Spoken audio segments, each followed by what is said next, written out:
So before we get going today, we're going to cover how I go about doing a rent comp analysis in the MFA Advanced. But I saw a really interesting article. I subscribe to the Real Page newsletter, so they send me articles. I I like Real Page a lot. I like their articles. I think they tend to be on point and they're very data driven. So one thing that the article today said is that they think the census is overstating the multifamily starts in 2023. So just scrolling down, census is showing starts are down 12%. Their analysis is indicating a drop of 40%. And so you can see the trend over time for their data in the green versus the orange. But a couple of things I wanted to point out. The reason they're saying that the drop in starts is greater than the census is they're also doing an architectural survey, so surveying architects to see how the business is going. uh, they say the survey also indicates that construction financing is a major problem. And if you talk to any of your lenders, you probably heard him talk about this. I know Tyler at Atlas Capital has mentioned this quite a bit. So they're indicating the survey of developers indicating about a 90% delay in their projects. So about 90% of the projects are being delayed due to financing. Bank tightening loan standards. What this means is they're required to raise more capital for construction, and the appetite for new construction right now is not good. Right, a lot of people are concerned about new construction, about all the supply, so they're having a hard time raising capital. And ultimately, what this all means for the multifamily outlook, based on their survey, is that apartment growth expectations over the next 12 months, you could see pretty significantly down 21 to 50%. 27% of those surveyed feel it'll be down 21 to 50%. Another 15 and 10, 50% or more. So what this means is there's still supply headwinds. There's a lot of supply coming online right now and into 2024, but looking beyond second half of 2024 and into 25 and 26, the expectation is that supply will again demand will outpace supply. So that's kind of the takeaway here in this article. So I thought this was really interesting. I can tell you based on the research that we've been doing and some of the markets we're active in, this seems to hold true. It seems like there's definitely a lot of supply coming online in the next 6 to 8 months. But after that, we're seeing a decrease. So this is good news. This is good news if you're looking to invest within the next year or so, that supply or demand could start upticking, which means rents will stabilize and even increase after that. So cool article. I just wanted to highlight that. And it's a Real Page. So you could go to Real Page, you could subscribe to the newsletter. Again, it's one of I subscribe probably to like 10 newsletters or more. I really like Real Page again because it's very data driven. Okay, let's get into it. So in this training, we're going to go over rent comps. How do I go about determining my rent comps? Again, this is a little bit of a subjective process. It's a little bit of an art. There's a lot of different methods to drive your rent comps, a lot of different levels of detail that some people like to go into, some more detailed than others. Um, this is how I do it, and this is kind of mostly how I designed the MFA around this process. So we'll go step into that. In a previous training, we covered importing the rent roll. So mapping the rent roll and then importing that data into this table, this unit mix table. And what you're seeing here is the result of that. So the in-place rents and the current market rents are directly from the rent roll. I have not changed those. So the part of this process of determining your rents is to determine what the current market rents should be.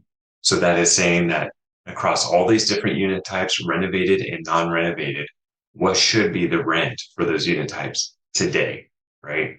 So this is not, so for the non-renovated units, like this one, this is not the rent that we expect to achieve after renovation. This is what we feel that unit type can rent for today. So that's an important distinction. Unfortunate in this rent roll because there are renovated units for every unit type, so I can see what they're actually achieving. Right here, my in-place rents for the renovated units. The expectation is that when we renovate a unit, we'll probably achieve a similar rent to the already in-place renovations. But also part of the process here is to also validate that the market rents for those renovated units are in line with the competition in the nearby area. So I've already gone through, and this was a prior training. I've already set my renovation strategy. I did this using the repair detail. You can see by unit type, I went through, I determined my estimates for repair, and it gave me my cost per unit, and I transferred that to the underwriting model. That gave me my cost per unit here. So this is the more detailed renovation plan that I prepared. And then in terms of rent premium, and this is a benefit again of having unit types that are already renovated. I simply just put in a formula. I said the rent premium I'm going to get after renovating this 612 is basically the difference between the market rent that this is getting in a classic condition and this next unit type, which is renovated. So the difference between these two numbers is 214. And this essentially, my blended rents post renovation, this will set both of these at 1245. So the idea again is we have renovated units. They're at 1245 right now.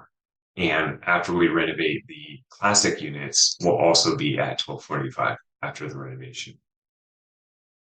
Okay, so the purpose here again, we're going to go through, we're going to verify these market rents, and we're going to look at our post-renovation rents.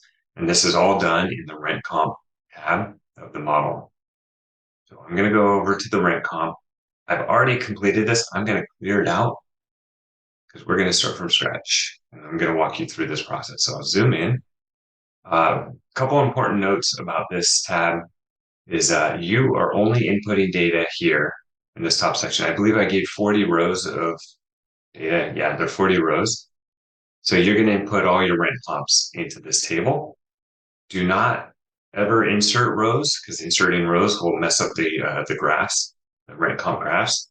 And then everything below, there's no input needed here, right? These are pulling from your unit mix. This is how this is how I identify your in-place rents and your post-renovation rents. And it's all pulling from the unit mix of the underwriting model. So you're just making inputs into these yellow cells, and we'll go ahead and start that process. So before we start, there are a lot of sources for rent data. You can pull a CoStar report if you have access. You can look at Rentometer. I see a lot of people use Rentometer. I like Rentometer okay. It's good for like just a really quick high level snapshot of 1-bedroom, 2-bedroom, 3-bedroom rents for a particular radius.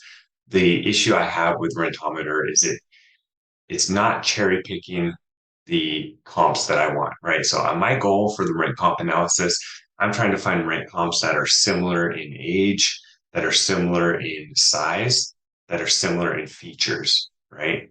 And I want to be able to go through those rent comps and use those because if you just take a radius and all the apartments in that radius, pretty good chance that if there's new construction going on, you're going to capture brand new units, you're going to capture really old assets, and it's not going to give you a good comparison for your specific asset, age, and class. So that's why I tend to go into a little more detail.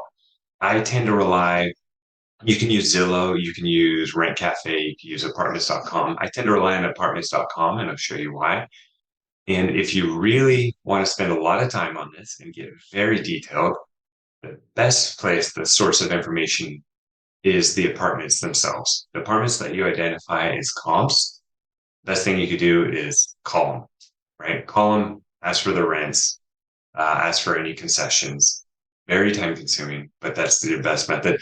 Second best may be going to the actual website of the apartments. A lot of them, I'd say many of them, post the rents, the most current rents. And this does differ a little bit, I found, from apartments.com, right? So if they're making, some of them use software that update their rent prices very regularly. That doesn't always get propagated over to apartments.com efficiently. So sometimes you'll see some discrepancies between the apartment website. But for this case, the way I look at it is if I can identify a large enough population of comps, right? Then I'm just looking at averages, and it doesn't matter if one apartment is, 10 or 12 or $20 off what their website says, right? If I'm looking at like large number of comps, then I feel a little more confident in those averages. If there are not a lot of comps in your area, if there are only maybe three or four comps, then I would definitely go to either the apartment website or I'd call them to get the most accurate rent, because one mistake in that comp set could really skew the average. So that's kind of my approach. But generally speaking, I'm looking at apartments.com. So I'll walk you through the process that I do. You see the address for this apartment is right here. I just grabbed that address out Chrome. Let me shut this down so I can, okay. And everything's going to be slower. I'm just going to drop the address in. And first thing I do is I just pull up the map. So the reason I pull up the map is I need to, this is an optional step. I like to see how far away my rent comps are, right? Because the closer, the better. And then what I'll do is I'll just grab this zip code and then I'll go to apartments.com and I'll drop in the zip code. Oh, it was already there. So we're fortunate in this apartment because there are a ton of comps. There are so many comps in this area. It's a very densely populated apartment area. I will go ahead and use these filters. I'll make sure that I'm only looking at apartments. And then my subject property I know is right here. This is the one right here. Come on. No, it's not that one. It's one of these. Hold on one second. Very slow and laggy. Yeah, right here. So this is my subject property, right in the middle of my screen.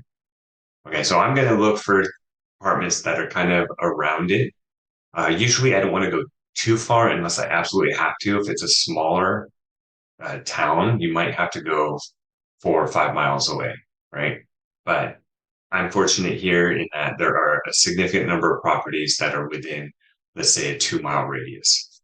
So this part is a little bit tedious. I'll warn you in advance. So what I do is I literally scroll through it. So you could kind of tell right away. So that our subject property, let me just show you a picture of it real quick so you can see. Let's see if I can open this in a new tab. So just so you can see, you can kind of get a feel for the subject property's age just by looking at it, right? So all the interior pictures, come on. I'm looking for something on the exterior so I can, how do they not have any exterior pictures? Well, that's unfortunate. So what we can always do, we could just drop into street view, I guess. The main entrance is right there. I just want to show you guys, if I had the OM readily available, I could show you, but it's this, yeah. So you can see the apartment. I mean, it's built in 2000, right? And you can see the construction style a little bit here. You can see the construction style. So this is kind of what we're looking for. We're looking for apartments that look like this, right? This is very typical, like 2000 to 2010 kind of build. When you look at apartments.com, you can see this one. This is more typical of very new builds, right? So I'm not really interested in this one right away. So what I do is I scroll through. I'm like, God, that looks a little bit newer, but similar. And I literally, I just go through it and I open a new tab. So I'm just scrolling through these. I can't really tell here. You can look at some pictures. It's kind of cool. Looks older. Oh, it's got a parking garage. Looking for something on the outside. So I can't really tell. And you know what? I'm just going to go ahead and save myself time. I'm going to open a new tab. Can't really tell. So this is what I do. I just scroll this long list of apartments and I just keep opening a new tab. If I can't tell, I'm just going to open it. Right. So I open a ton of tabs. So I'm not going to bore you with every single one, but I'll show you what I do for every tab that's open. So I go to the first one and I look at it and I'm like, it looks kind of 2000s-ish, but what you could do, this is why I like apartments.com, is I do a control find and I search for built. And at the bottom of this tab, you can see built right here in 2011, and it's 276 units. Right? That's good. That's kind of right in the wheelhouse. It's a little bit newer, so I could probably use this as a comp. Uh, it's 11 years newer, so it's just right on that threshold. I usually like to stay within like 10 years plus or minus, but I might look at this one because it's nice. It looks not super updated on the inside, so the idea is we're going to update ours. So it might be a decent comp based on the amenities. So I'm just going to leave that one. I'll add that to the list. Again, go into this one, do find, and I go down to the bottom. Built 2008, 261 units. That's good. We'll just leave that one. I just go through everyone like this. When it was built, 1976, no, I don't want to 300 units. It's too old, right? It's 20 years older, 24 years older. I don't want that one. So I'll close that tab, go to the next one. When was this one built? 2005, 280 units. That's good. Go to this one. When was it built? 1982. That's too old for me. So literally 96. That's good. 2020. That's too new, right? We don't want that one. That one's not clear comp. And here's my property. So you can see, whoops, just 1999. Oh, set 2000 in the OM, 280 units, right? So we're looking for something similar to that. Okay, so I've got a few. I'm not going to do this. So I literally do this process for as many apartments as I can find usually. And then I go through one by one and I'll walk you through that process. So first thing I do is I look at the floor plans because some of them don't list their rents here. If they're not listing their rent, I just close it, right? Unless there are only a few comps, and then if I really need that comp, then I'll dig in. I'll try and research their website, or call them, right? So we have decent pricing here, so that's good. Again, this one's a little bit newer, so it's kind of on the borderline. I'm going to make a note of that when I put it into my. So what I typically do is I will copy the name. And remember, this was a 2011, I believe, right? So didn't I say we should have kept it down there? 2011, 276 units. So 2011, 276, 6. And then distance. So this is why I had the Google Map open. I just grab this, go to Google Map, and then close this. Go to Google Map and do directions. Flip that around, and I just put it in the address. Tell me how far it is. 1.4 miles. So I do 1.4. And then now it's the information about the actual property. While I'm here, I'm going to grab the URL. I typically, and these things are optional. Like you don't have to have the URL. I like it because if I ever have to go back and reference this, I don't have to look it up. Okay, so we're just going to go one bedroom, one bath. So I'm going to take a look at some of these pictures and determine, and it's not always clear if they're classic or renovated. The clubhouse looks nice. The exterior looks nice. I'm looking for interior pictures and they look like they're maybe lightly renovated. I think that looks pretty typical 2011. It's not like the newest style, right? So I'm going to say this is probably, I'm going to say it's not renovated, but it's nice, right? So I'm going to say this Alamo, it's a 11665. So I go 11665 and the asking rent. So if you have a list of rents like this, where there's multiple rents and they're kind of different, it's your decision on which one you want to pick. I try not to pick the highest one or the lowest one. I'll just pick whatever's in the middle. You can average them if you want. There's more results here, right? So it seems like, and you can kind of look, sometimes they'll give you an idea that's renovated in here, but not very often. It's granite countertops. It sounds like it's probably the same as all of them. So I'm probably just going to use, yeah, I'm going to use just 1195, right? And again, we're just trying to get averages. And I'm not going to say it's renovated, but I'm going to say, and I leave myself comments. Nice, complex. Uh,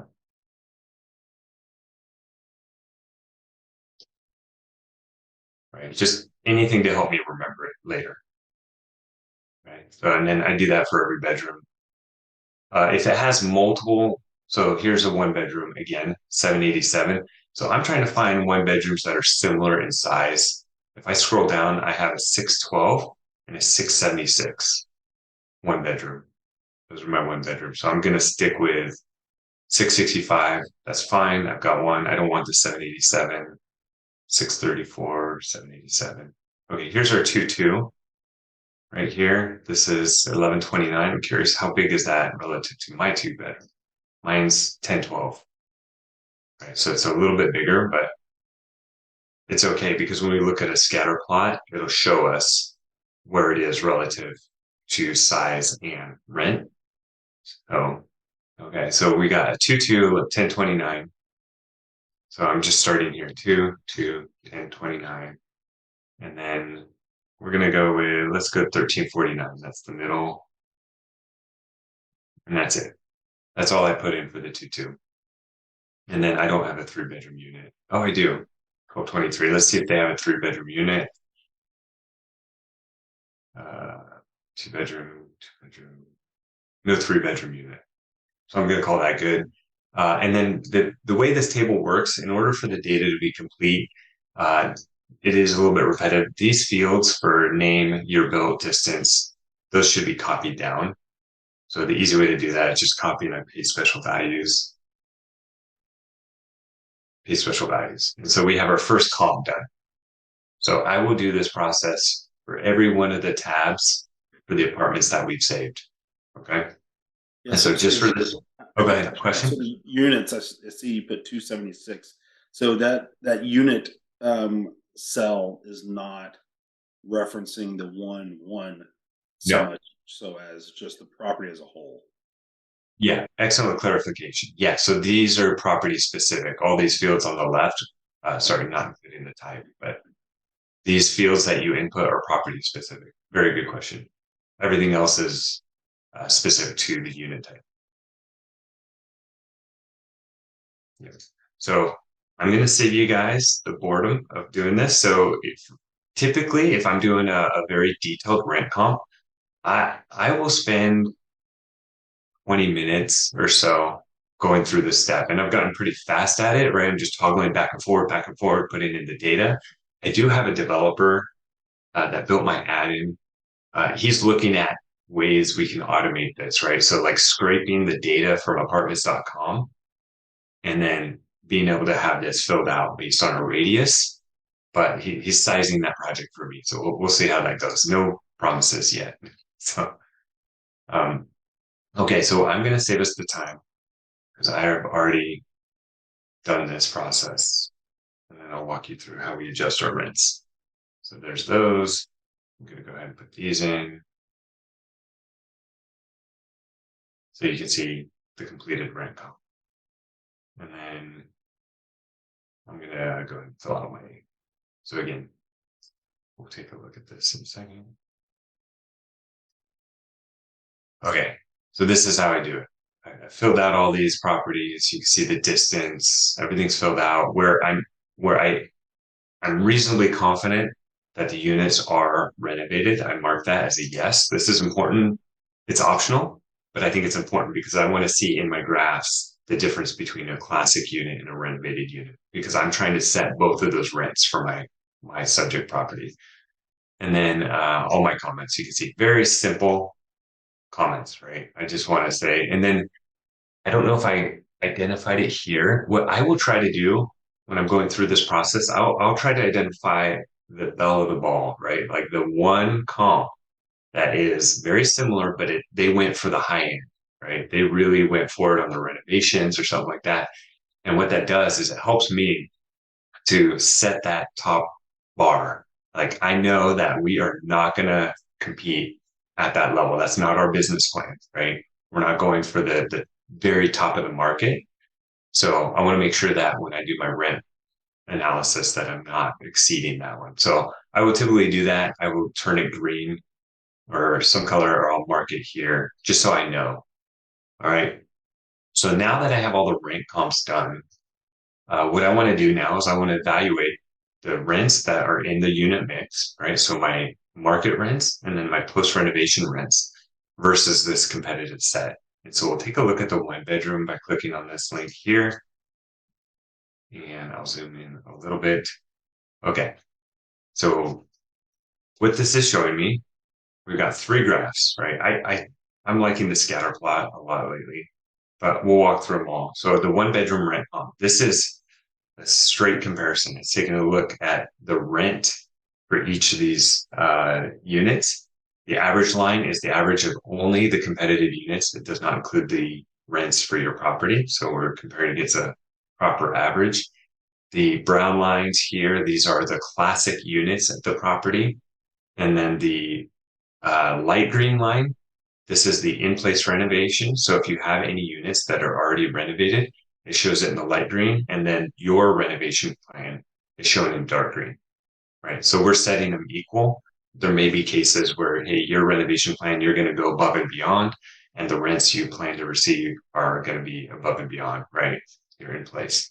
So what this shows me is, hey, if we're looking at straight rents, right, which is a lot of people would argue that like most tenants are price sensitive and they look at the rent amount, right? They don't necessarily look at cost per square foot, but that is also another metric we should look at, right? But if we look at straight rents, we can see we're pretty much at the average line after renovation.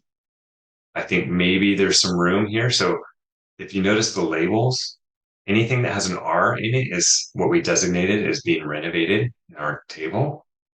So these are all renovated units that are just higher than that. So maybe we don't have a lot of room. Here on the right, we're looking at rent per square foot. So you can see like our post renovation rent per square foot is definitely higher. We're at the market top at $2.03 per square foot versus all the comp that we've selected for our table.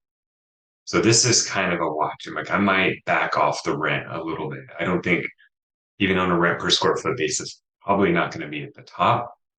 And then if we look at the scatter plot, so the scatter plot is really attempting to show us the relationship between rent and square footage. So you can see the brown circles here, orange, brown, they're below the average line, which is what we would expect because these are not renovated units. This average line is the average of the competitive set, including classic and renovated units, right?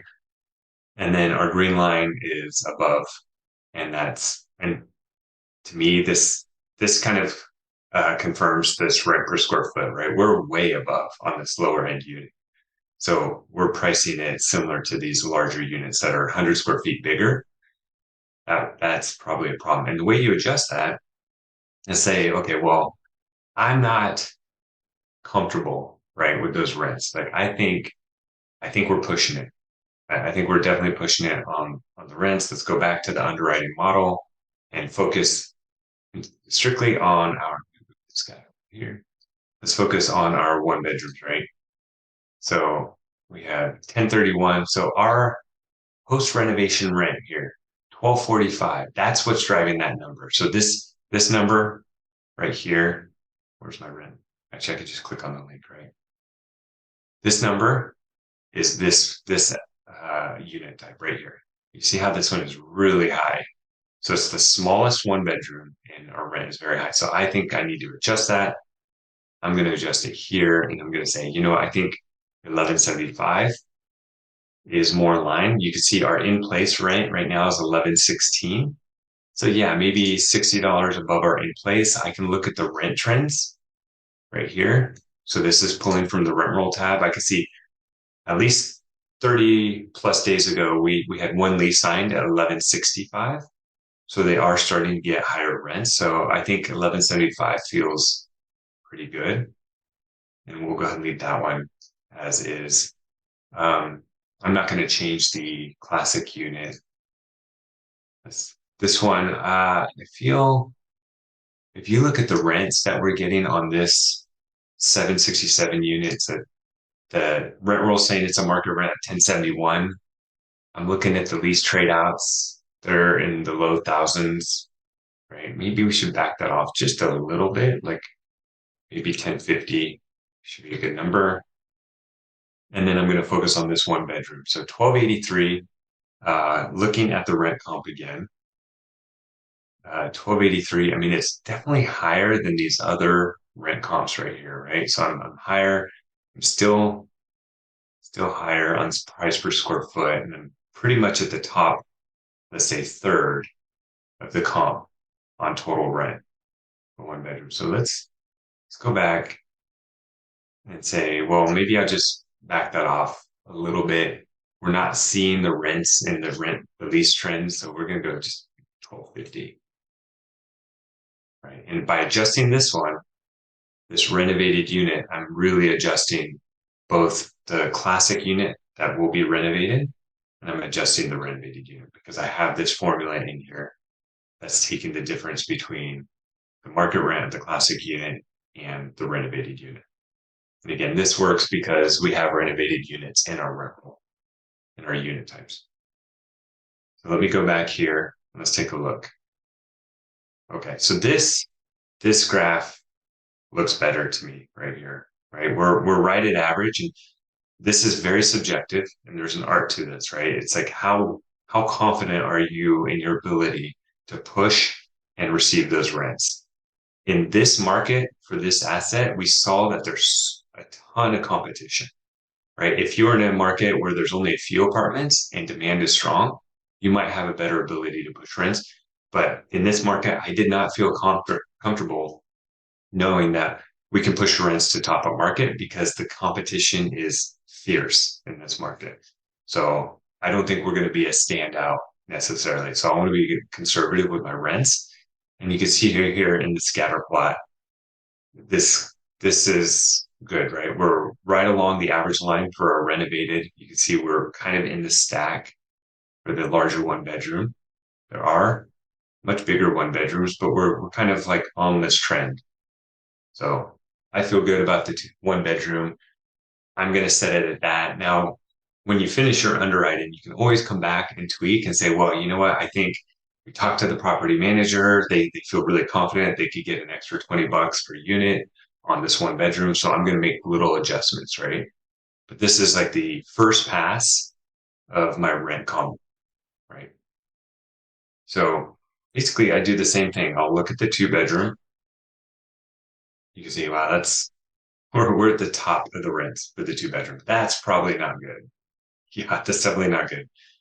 So, and again, these market rents are coming from the rent roll, right? So what I'm going to look at is, hey, for this 1,012 square foot unit, are they actually receiving the rents that they say are market, right? I'm going to look at that. So that seems good. And you can see the scatter plot way out of whack, right? We're at the very top price per square foot here. So really bad. We're going to go and adjust that. So the 1,012 square foot, this 1616 is what they say market rent is in the rent roll. They do have they're signing leases. They've got two that they've signed at 1,500. So just knowing, and you can see it's coming down. So they had a 1,565 and then a 1,550. So they're bringing the rents down on that one. They know they're overpriced. They haven't adjusted their market rent, and the average. And again, there's only 4 units. The average is 1080 or 1180. Sorry. So I'm just going to go and move that 1,500. Let's do that. All right. And then this 1388 was also a little high on the 1012. We're like 1330, 65. Rents are coming down. I'm probably going to set that 1,300 just initially. And let's look at the 2-1s. So what this is telling me, this shaded color here, is that for this 2-1, it's turning it this color because the market rent that came from the rent roll is less than the actual in-place rent. So it's just kind of a highlight. And you'll see that there's a comment here. It says orange cell shading, market rent is less than in-place rent. So it's just kind of warning you. It doesn't change your underwriting to whatever you set it. But I'm going to go ahead and say, well, we should probably be at least equal to the market rent or the in-place rent. And we definitely have some leases that support that. We can actually probably go a little bit higher. And then on this one, we have 3 units at 1292. The 1310 feels good. I'm probably going to say 1350 just to push a little bit. We'll have a little bit of loss to lease, but let's see how that looks for our 2 bedrooms. Okay, that looks better to me, right? We're kind of in the middle of the stack. Price per square foot looks really good, middle of the stack. And our scatter plot, we're along the line. We might be, I would say it feels like we're pushing a little bit on the bigger 2 bedroom, but you look at the competition, it's all up in this space. And we're below these dots, right? So I think 1500 is the right number for that. We might have a little bit of room on the smaller 2 bedroom to push. We're at 1350, so maybe 1375. But for now, I think this is probably pretty good. All right, I'm going to pause right there because I know I've been doing a lot of talking. And we've covered a lot of stuff. Are there any questions? So I had a question as it relates to your point, price per square foot versus just the overall rent. Do you find that whenever you are in an affluent area, you could probably leverage a little bit harder on the price per square foot, and not so much on the overall rent price? Yeah, I would say it works very similarly even in much nicer areas because the competition that you're going to be pulling are all going to be priced higher per square footage, right? So it all kind of works the same relative to your comp. But I do notice that, yeah, that the price per square foot is much higher. And then you'll notice price per square foot on smaller units is always higher than larger units, right? So there's some kind of, you can see it in the, look at this, right? So Price our per, price could you repeat that again? Price per square foot for larger units is typically higher. Is that lower. lower? Okay, gotcha. So look at this stack. So on our smallest 1 bedroom, we're at $1.92 a square foot. And then when we get up to the 3 bedrooms, we're at $1.44 a square foot. So so it really depends on your unit mix, the price per square foot. But again, I base everything on comp, right? So we take a really deep look at what's happening in the competitive set, and then we make our adjustments relative to that. So more fluid areas, probably definitely higher per square foot, but relative to the comp, it's going to be similar, I think. Did that answer your question, Paul? Yeah, I think so. I mean, I'm not. I mean, yes, I get the square price per square foot in a more affluent area is going to be higher, but would you leverage it? Meaning, would you weigh that higher when analyzing the deal versus? Does that make sense? So, like right now, so if you look at your scatter chart, it's based off of rent, not price per square foot. In more fluent areas, would you not so much do scatter chart based off of overall rent, but more based off of square foot? Yeah, That's the question. yeah, yeah. I tend to think that rent is king Okay. over price per square foot, generally speaking, because that's what people tend to notice. And just so you know, like this scatter plot is the combination of rent on our y-axis and square footage on our x-axis. So it's kind of taking into consideration both of those variables to be able to plot these dots, right? So that's why I like it, right? Because it's basically these 2 graphs combined into one graph, so we can really see how we stack up. Because sometimes it's hard to make sense of these bar charts, I think, personally. But yeah, I still feel like rent is king in most asset classes, right? Because it's the bottom line that people tend to look at. I don't know too many home buyers that really or tenants that are going to really focus on the value of price per square foot as much, unless they walk into a unit and it's 800 square feet and they walk into the next door unit and it's 600 square feet. They'll be able to feel that difference for sure and be able to compare. But I think they're looking at price more. Fair. Yeah, good question. Hey, Craig, I had a question if you were done. Yeah. So it's more of a rule of thumb. I was just curious, how high would you drive your year one pro forma rents over current market rents? Is there like a rule of thumb? You don't want to go over $100 within that year one, or Question. if the rents were lower, would you attempt to go up $200? Is there a Yeah. typical rule of thumb? Yeah, really good question. Okay. Before we get to that, I'm going to get to, I forgot to cover one thing I just realized. This scatter plot is kind of a beast of a chart, and the axis is not very dynamic. So I just wanted to show you when you're doing this, I'm going to throw in a really large value. This is a 2 bedroom, right? So let's go 1800. No, no, no. I want a small value. Let's go 500. Okay. So when you're doing this, it throws off the graph. Hit this reset scatter axis, right? So I have this one really low one that was not being captured previously, right? So if I go back to my data table, I say this, I forget what it was, like 1500. And you go back to the 2 bedroom, just be sure to hit this reset scatter axis, and it just tightens everything up on that graph. Forgot to mention that. Okay, so back to your question, Eric. Um, yeah, so your goal here in market rents is to set a market rent. Don't hold back, right? You want it to be as accurate as possible because everything you do in your underwriting model is based off this number, right? This drives your gross potential rent, right? And that's what you really want to know. Is like, hey, what is the maximum potential for this property, regardless of whatever's in place right now? And then the way you balance that is through loss to lease. So let me show you in the income section. So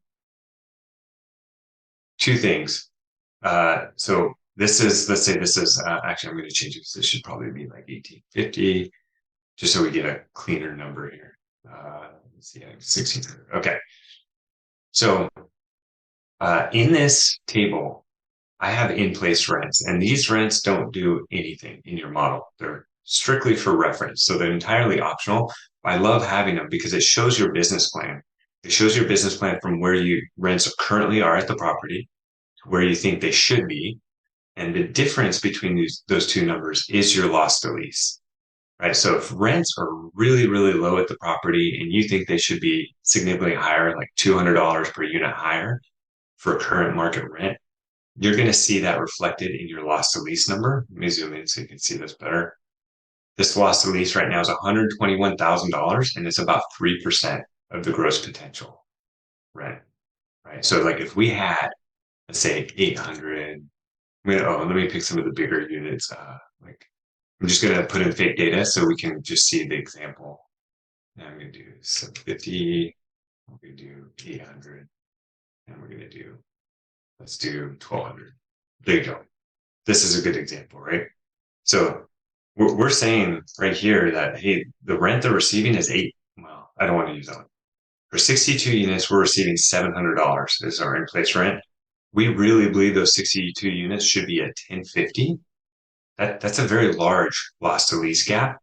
And then that's part of your business strategy, right?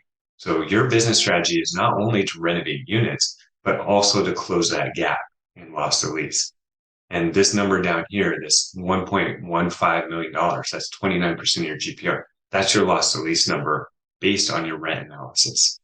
And so as you're working through the pro forma, this year one number is capturing your gross potential rent, which is this number for your market rents, plus any of the renovations that you're going to get through in that first year based on your renovation timeline. So this generates a 4.2 million.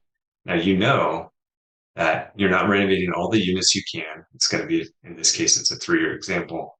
And then your part of your business strategy is to burn off that loss to lease. So there are going to be, because this renovation strategy is 267 units, no way you're getting through that in 1 year. Very unlikely. It's probably going to take 2 or 3. So you're going to be renewing leases on classic units.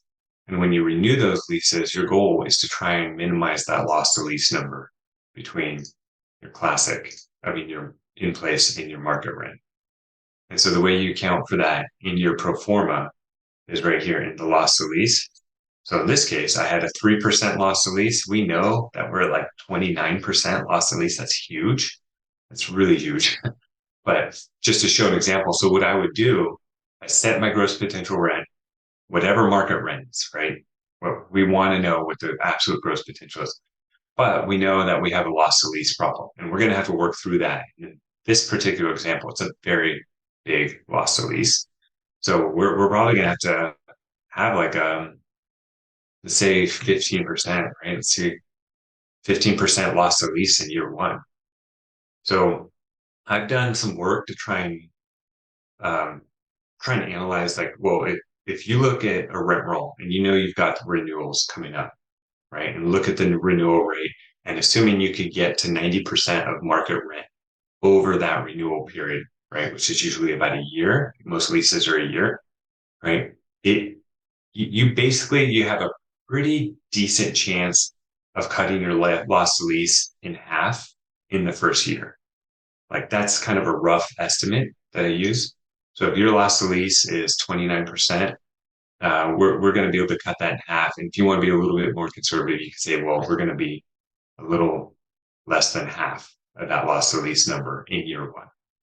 And then that's how you kind of account for that big gap in the market rent in place versus the market rent.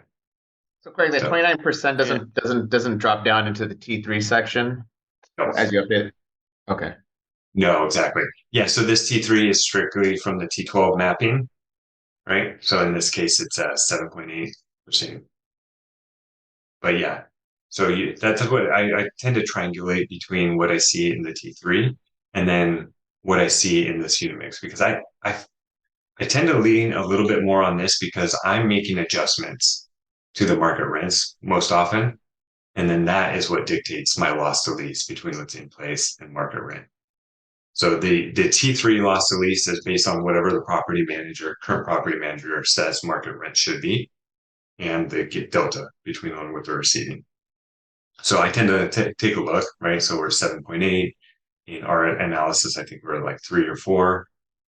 So I would kind of work between those. But you're including two things in that loss to lease number, right? It's maybe you just haven't raised rents along with the rest of the apartments, plus there's renovations in that number, right? No renovations in the loss to lease number. That's what I thought. Okay, Yeah. so the other factor, the renovation comes in later on in the columns after that. Okay. Yeah. So the renovation, it's all being aggregated in this gross potential rent. I thought about maybe I should break it out. But the loss to lease is really looking at like today, right? Yeah. Not for renovations. It's just looking at what you think every unit type, including the classic unit type, should rent for today Okay. versus what they are actually receiving. That's your Okay. loss to lease. That's what I thought. Okay. Eric, does that help? Does that answer your question? Yeah, that's really good. So it sounds like you took your overall loss to lease, which is 29%, broke it in half because you don't think that you're going to be able to turn all those units within year one. Yeah. So yeah, there's a couple of things there. And this is a real weird concept. I have a hard time explaining, but let's say you take over the property in day one, right? You're not going to be able to drive that loss to lease number down in day one. It's going to take you several months of lease renewals and then your renovation strategy. And that's how you're going to wheel that loss to lease down. But it takes several months. So even though you might start at 29% when you take over the property and you're churning through that, and you might actually end month 12 at like, let's say 10% because most of the leases have been renewed. But the total aggregation of that year is still going to be much higher than 10%.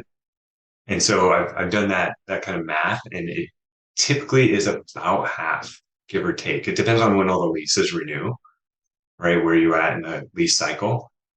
But yeah, this I can show you on a different chart. I think I might be able to have it. But so for that reason, so what this is saying, the 17%, this is the aggregate for the entire year. So it's going from 29% to something. Actually, by the last month of the year, will probably be much less than 17. But for the aggregation of the entire year, that's what it's accounting for. Okay, maybe you could send me that sheet offline. Yeah, it might be helpful to first. It's not a loss to lease. Let me just. I have it. I presented it in desktop. I can show you. I have it deals walkthrough. I think it was here in March. All right, check this. Yeah, I'll have to find it. Maybe I put it in here. It's in one of these folders where I really tried to kind of explain. Oh yeah, I think it's here. Yeah, I don't know. I'll have to go through it. I'll send it to you. But what the mistake I see happen a lot is that people will say, well, by the end of year one, we're going to be at 10% loss to lease, right? So what they're not realizing is to go from 29 to 10% in the course of 12 months, that means you're going to have to be really aggressive and that you're actually going to end the year to make this happen. You're going to have to end the year at like 4 or 5%. Right? You're going to have to overshoot your target because it just takes time to kind of churn through those leases. So for the first like 6 months of the year, you're going to be significantly higher than that 10%. And to get 10% average for that entire year, you're going to have to overshoot it. So I can show you, I have a graph that does that. I'll try and find it and we can I'll send it out. I'll send it out to the team. I'll put it in the email that I send out to the team. Okay. Great question. Any other questions?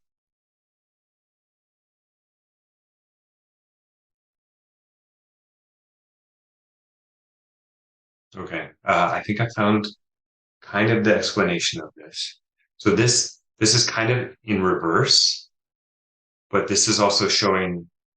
So a lot of times in underwriting models, what you'll see is they'll just say, hey, we're going to grow at 3% rent, right? And what that does year to year is it's a huge step up. It's like month 12 hits, and then immediately month 13 is 3% higher for the entire year instead of rolling that 3% on monthly over that year. So it's the exact same thing for loss to lease, just picture a downward trend. So the difference here, right? If you just escalate that gross potential rent by 3%, right? You're going from 1310, or this is a 5% increase, to 1375 in year one. Let me zoom in. So this is what that means, right? 1375, and then you're at 1375 for the entire year, right? And then you escalate again in the next year. But if you roll those on slowly, so you're taking that 5% and you're rolling that on monthly over the course of the year, where you end at the exact same rent. You're ending at 1375.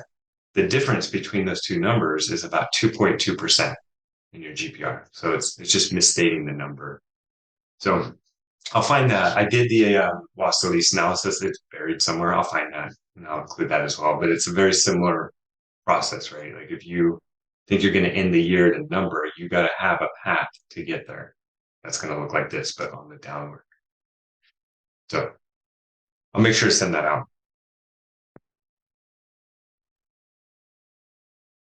So long story short, I always set my market rents for whatever I think the property should be doing right now. And then we work on the business strategy, which is the renovation and the loss to lease piece. And then if there's a lot of bad debt, you kind of work through all that stuff. And then just so you know, the loss to lease, like in this example, we set it, let's say we were at like 17, right? So the way the model works is we set our year one, that's kind of our baseline. Then we go down to our growth rates, and then we work on the growth rates for the remaining years. So in this case, loss to lease is right here. We're at 70%. I'm reasonably confident that in the second year, we're probably going to be closer to 3, maybe 4%. Just to be conservative, maybe. It could be lower than that if you're doing a good job at achieving the market rents. in your lease renewals and getting their units renovated for that market rent, but always bake in a little bit of buffer, right? Because you may not always get the rents you expect, and then you can kind of bleed it off. So that's kind of how I whittle it down. And then ultimately I will, so this deal right here has a 3-year renovation. Ultimately, I will set my economic vacancy to a stabilized economic vacancy that I think is appropriate for this asset class for the area. So this is a nicer asset. We're saying 8%. If it were a little bit older, probably going to have a lot more maintenance issues. We might not have as good of a tenant demographic. Maybe 10% would be more, right? So maybe I bump up, our bad debt and maybe our loss to lease. Come on, what's going on? So that's kind of the process. Set the business strategy for year one and then just feather it out using these. It's great. I love this class and what you do with this, and especially those little nuances of Yeah. I cut it in half type for year one, and then just showing what you just did there. Like those little nuggets are priceless. Those are great. Yep. And just so you know, I am working. Time is limited, but I'm trying to put together a tutorial of a complete underwriting. I've gotten this request several times. And so I'm working on that. It's going to be this deal right here because I've already got all the material ready. It's all ready to go. It's just a matter of recording the videos and I'll chunk it up, right? So I'll create a playlist and we'll do like T12 import, rent roll, pretty much the stuff we're covering in this training, but we'll have it all together. And then you could kind of, I'll provide the documentation, the materials. And if you want, you can follow along or just go to a specific part, like how do you do the rent comp analysis, right? And just go watch that with the actual information from the That'd be great. Yeah. Yeah, it's going to take me some time. So I can't promise that really soon. My hope is that I'll have a little more time in that week between Christmas and New Year's. I hope it's really slow so I can really just dig in and get it done. But I've compiled all the data and stuff, and I'm gonna start recording all the sections. So yeah, look for that. My goal is to have that to you guys probably in January. That's the goal. Okay, cool. Top of the hour. Thank you guys. I appreciate your attendance. I'll get this all sent out tomorrow with the loss to lease calculation too. Thanks so much, Craig. All right. Thanks, guys. Have a great weekend. Bye. Bye.